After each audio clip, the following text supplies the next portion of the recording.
Hey everyone, and welcome back to another Legion beta video. Today I'm going to be going over the things about Legion that I really like. Now, I have done a video on my criticisms of some elements of Legion. This video is the counterpoint to that, which contains the stuff that I really like. This is based on being on the alpha test since last November, I believe, and then the beta test up until now. So we're going to start off with dungeons. Now, one of the biggest criticisms of WoW as of late is that Blizzard's approach to dungeons has been lacking. They overlooked adding additional dungeons in many different content patches, and they also designed loot systems so the dungeons were super irrelevant almost as soon as LFR became available to players. In Legion, that stuff's no longer the case. First of all, Mythic is returning from Warlords of Draenor, but with a twist. On top of regular Mythics, we get access to Mythic Plus. Now, these actually have a timer like a challenge mode, but they do drop gear. You access Mythic Plus using a keystone, and whenever you clear a Mythic dungeon under the par time, you get a new keystone with a higher level, which will send you into a version of a Mythic dungeon that is more difficult. The difficulty of these dungeons can increase to the point of just hitting the maximum of what players can accomplish, and when you fail to clear a Mythic Plus dungeon below the par time, you're basically able to cash in your keystone for a big box of loot on a weekly basis that contains items of a quality based on how good your keystone is. This ensures the players of all skill levels have access to challenging 5-player content that they can't really outgear. This also means that adding new dungeons to the game is just worth doing for Blizzard. They've stated that patch 7.1 is going to contain what they refer to as a mega dungeon, and they have said they want to deliver more dungeons in subsequent patches. I'm reminded of the great success of the ICC 5-player dungeons, so hopefully that's something that Blizzard will be able to achieve. Next, let's talk about the quality of the leveling. So, as you know from my video covering concerns with the Legion, there is a bit of a problem with the quantity of leveling zones. There's only 4, you'll need to do all of them. What I can say is that those zones are all of high quality. They've got more voice acting than ever, plenty of cutscenes, and a good use of bonus quests. There isn't much else to say here, bar just reaffirming I think it would be nice if there were more zones to give players meaningful choice when leveling, but the quality absolutely is there for the zones that are implemented. Another good thing about the leveling in Legion is that there are quite a few sort of one-off quests that you do that are tied into the wider narrative. There's the stuff with your class order hall, which unlocks some quests for your character, which are quite fun. There's a few little nice sprinklings of additional content past the main 4 zones that really do positively impact the quality of the leveling experience. Now, my next point is that the zones are fantastic, especially SURAMAR, and SURAMAR is the main thing to talk about here. This is somewhat similar to what I just mentioned with the zones, but SURAMAR really does need to be singled out as an outstanding zone. I don't want to spoil how things are necessarily done with it, I will have a video on that in the future, but they do great things with the idea of it being an endgame questing zone. You progress over time while getting a rich and interesting narrative with characters that are actually a lot more interesting than the vast majority of characters that Blizzard end up writing, which was really something that was quite nice to see. And they've got quest design which is just so much more creative than most of the quest design that I see Blizzard implement. It's kind of strange that they held back all of their toys for making SURAMAR particularly good, but yeah, SURAMAR really cool, and it's an absolute treat to get into once you cap your character. Next, let's talk about the Class Order Hall campaigns. They've been really fun so far. So rather than a legendary quest, we have our Class Order Hall campaigns. These are split into 2 types of quest, one that I do like and one that I don't like. You are time-gated via follower missions similar to Warlords of Draenor. However, the actual quests that you do on your character have, so far, been very good. They cover interesting parts of each class's lore, and they do manage to reinforce class fantasy quite well. I would definitely say that they are high-quality bits of content. They also mean that you will have some new content to experience on each ult, which I think is a very good thing. Next up, artifact weapons. I like the visuals and the progression. I do have 1 or 2 worries, but let's just talk about the good stuff here. So, the artifact weapon system is an interesting one. So far, I quite like it. It gives you something to consistently work on as you progress through the endgame, and indeed, it will be something that will motivate gameplay for months after the expansion's release. Of course, there are concerns over how players may feel compelled to grind these out. I think that's a founded concern, but the curve of artifact power needed for each subsequent trait is such that you unlock 80% of your traits the 20% of the time, and it's the final 20% of the traits which take most of the time. That's not exact numbers, but that kind of gives you the idea, right? The cost of each trade is exponential, so you'll get the vast majority of the power that you need pretty quickly. Additionally, they are implementing a game-wide catch-up system, which means that everyone's rate of artifact power acquisition will increase over time. These steps to address alt-friendliness also pertain to you keeping a second spec going. According to the devs, keeping your alt-spec artifact weapon at 80% of the power of your main artifact weapon will be quite easy. Given how so much of your gear is going to be good for both specs, I think this is an expansion that will be decently friendly to multi-specking. In the past, you would have had to work towards getting a completely different second gear set, whereas now that's just condensed into your artifact weapons, so yeah, there will be work to be done, but it probably won't be as much of a hassle as having to field two completely different sets of gear. Also, the visual progression with these is really nice, and I like the idea of adding hard-to-achieve skins to act as a badge of honor. There are lots of options as far as the color and shape of your weapon, and if I recall correctly, there are more weapon models than Warlords of Draenor had overall. I think this adds a nice level of customization that is quite transmog friendly, and speaking of transmog, you are able to transmog away from your artifact weapons appearances. Next, world quests. They're quite effective. Legion's world quest system allows you to quest through the entire continent at max level in search for rep, gear, order hall items, and more. There is a lot more variation than Warlords of Draenor's Apexis system, and it is nice how the world quests combine with the level scaling to make the entire world matter at endgame rather than just a few small max level areas. I do have some worries though. For an example, I would like it to be a bit more dynamic and player driven. Think about some of the Guild Wars 2 stuff. I am also concerned that there are not enough bespoke narrative quests for the different factions in the game. Still, I think this is a good system from a conceptual level. The implementation is not perfect yet, but it does have the guts of something that will be great for the game. I'd like to see them flesh out the role of world quests in Legion, and then manage to implement them back into the vanilla zones, perhaps in a future expansion. Next, I want to talk about the scaling feature, which works really well. So it opens the entire continent up to every player in it, and it means that everyone has a lot of content with a more meaningful level of challenge. A level 102 player and 108 player can fight the same rare mob and have it be a proper fight, since all of the numbers are essentially calculated on a percentage of the maximum health of everyone involved. Basically, you don't really know the scaling is going on, but it is going on.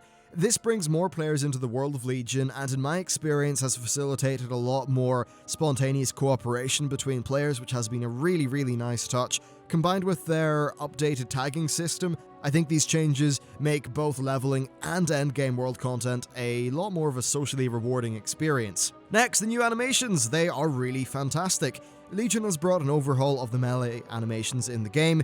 These pretty much speak for themselves. The long and short of it is that combat feels more weighty and impactful. Yes, when you boil down to it, it's just a numbers game, animations don't matter, but look, animations go a long way to making your warrior actually feel like you're playing some ripped beast with a collection of gratuitously large swords. It makes playing your character feel more impactful, feel more fun, and that's a very important part of game design. As much as sometimes we all end up just reducing it to spreadsheets, there's a lot more to it than that, and animations are certainly a very big element.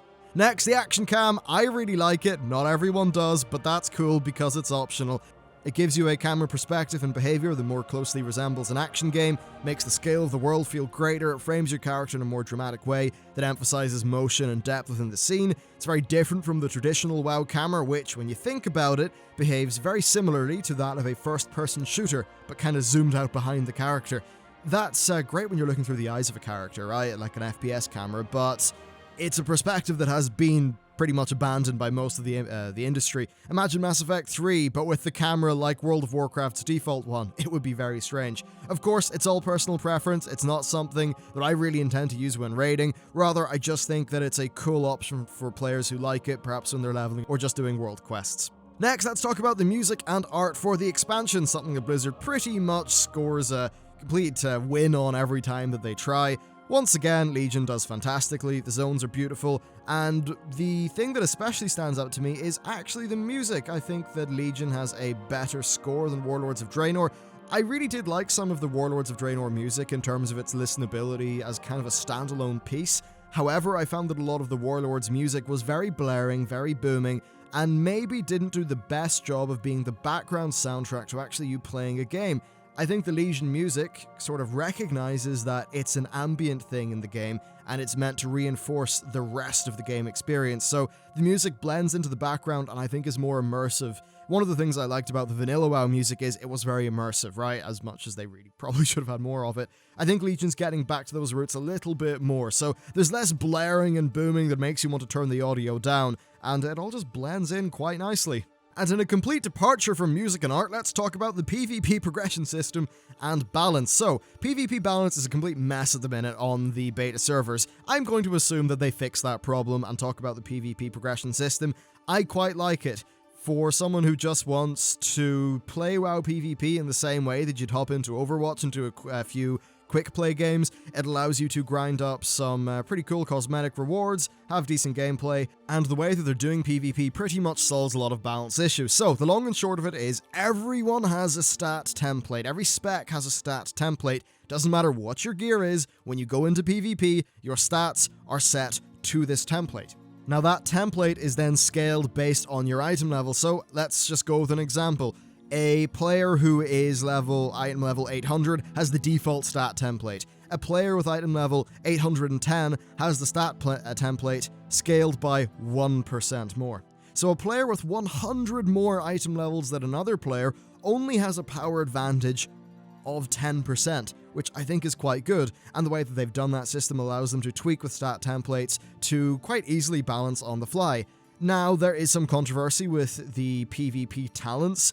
They do seem like quite a good tool for the PvP designers to really just design around PvP, so I think that's quite good. However, one concern is that artifact traits are actually going to be active in PvP, so one thing which will differentiate player power is how much your artifact weapon is leveled up. We will have to see how that pans out, it's certainly a concern, but the overall progression system and the tools that they have implemented to help balance PvP are things that I fundamentally do like quite a bit. And also there is the random gear in PvP, which I don't particularly like, but it also doesn't matter nearly as much because of the way the stat templates work. But still, I don't particularly like it. Anyway, let's talk about high-quality bespoke quests. What do I mean when I say bespoke quests? I guess I just mean those kind of unique quests that maybe just stand out from the zones. When I've been going through Legion, there's been a few times where Khadgar's appeared and said, yo, I got a quest for you, and that has led on to a quest which is, a really, really good piece of work that delivers good narrative, has some good gameplay, and some really cool visuals. I don't want to say what they are because of spoilers, but suffice to say, on my journey from level 100 to level 110, and then a tiny bit of endgame, there was some really cool quest content there, and I think a lot of players will like it, so that's definitely a thing that Legion has got going for it. Another thing that I do have to mention here as well is professions. They have put a lot of effort into how their professions are designed in Legion. Now, the really good thing here is that there was quite a lot of quest content to do with each profession. This is going to be a mixed bag for some people. Those who pretty much want to play the role of, an auction house mogul and a massive production factory that's just churning out items, it might not suit them the most because of the way some of this stuff is implemented. But for the player who, say, wants to be a leather worker and also wants to skin some mobs, basically be self-sufficient in how they do some of their gearing, it delivers an experience which is a bit more immersive and a bit more content-rich and indeed content-driven. That's quite good. Now, I'm the kind of player when it comes to professions where I like to have Trade Skill Master installed, I like to be playing the auction house and doing all that stuff, so the professions don't necessarily tailor to my gameplay style, but I do understand them for a lot of people who just want to enjoy the fantasy of being a leather worker or whatever. This profession system is more tailored towards that, and certainly it goes a long way to undo the issues with the Warlords of Draenor profession system, which I think by this stage just everybody does agree was an unmitigated disaster. And next on my list of really, really good stuff in Legion is there's just been a lot of really minor UI improvements that have added together to just improve the game. So we've got some nice stuff, like as an example, whenever you heroic leap as a warrior or do anything that's like a ground target, it actually prevents you from moving the target outside of the range of the ability. That's really nice. We've got some nice little animations for your resource bar and your health bar. As far as losing health, it just helps communicate information a little bit better. We also have a new kind of little miniature unit frame thingy. that appears underneath your character. It's optional, and certainly add-ons do completely supersede its functionality, but having that there as a base bit of the UI is actually something that's really good, because it increases the kind of, the bar at which all players are playing, so I'm definitely happy to see that. I have actually done a video on this topic. It's going over I think it's like between 10 and 12 from a while ago. There have been a number of new ones added to the beta since, which of course I'm very happy about, and I will be doing a video compiling all of them together in the very near future. But suffice to say, as is generally the case with new expansions, they have done a good bit of work on the basic UI, and they've increased the functionality. It is worth saying, though, that there are some controversial things there, like they decreased the maximum camera distance by disabling player access to the console variable that was extending that. I think that's actually rather unfortunate. Anyway, that's pretty much all I want to cover with this video. There's a lot to like about Legion, and there is some cool stuff in the future. Blizzard have said that they're going to try to, that their flat-out plan is to abandon the entire let's get expansions out faster thing. They're abandoning trying to do that. They're doubling down on delivering good patch content. I think they've learnt the lesson of Warlords of Draenor there. Whether they carry that out, though, well, we'll just have to wait and see with time, but I've heard some good things about the future, which, okay, do slightly go beyond the scope of this video, which is just focused on the launch of Legion. But yes, suffice to say, I think Legion is going to have pretty good quality content at the start. It's going to have a pretty good launch, and lots of good stuff for players to engage with. However, what will really, where this expansion will live or die is its post-launch support, in the same way that Warlords of Draenor did really well for 3 months and then died. Blizzard just need to make sure that doesn't happen again, though it does seem like that certainly is their plan. Anyway, that's it for me. Let me know what sort of stuff that you're excited about with Legion, what kind of features that were on this list that you're down with, or indeed any criticisms that you have. I'm very interested to hear what you've got to say. Let me know down in the comments or via Twitter, which is, of course, the best place to get a hold of me. But with that, thank you for watching, and I'll see you next time.